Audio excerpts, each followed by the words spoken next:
Here's to find your waist size if you're trying to order a custom belt. So here's an old belt that I had, and let's just say, for example, this hole here is where I would typically wear my belt. We need to find out what that is because that's going to be the waist size of this belt. So with this particular kind of buckle, right here where the leather starts, that's going to be our 0, and the space between to this hole is going to be the number that we're going to use on our order form.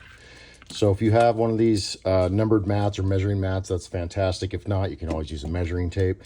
But just be aware, especially if this is an old belt, there's going to be a little bit of a curve or sag, they might call it. This isn't necessarily stretching, it's just contouring to your back after years of use. So starting here at 0, right, the tip of the leather, we're going to come all the way over to where that first hole is. Now that happens to be 36 inches. That would be the number that I'm going to use on my order form. From that, I will provide 3 inches up and 3 inches down. So you will have 7 inches of adjustment. So the caveat being is a lot of firefighters or just, bull riders, whoever, people like to have a custom buckle on their belt, right? Well, how do you get that measurement? Well, the thing is you don't just use the same number because this was 0, correct?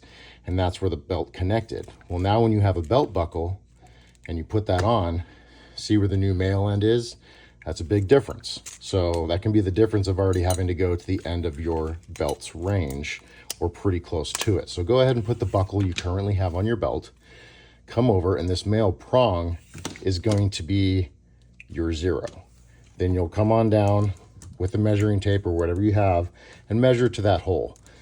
See how this hole is actually offset? It's 2 inches off the table. That's because this belt buckle is about 2 1/4 inch larger. So if you have a belt buckle, measure from the tip of this male to wherever the hole is that you seat on your belt. If you don't, you can go ahead and do this for your standard traditional style buckle, and you can change out these style of buckles of any size that you want and type in the future because that male tongue or this little this prong end comes out in the same spot every time.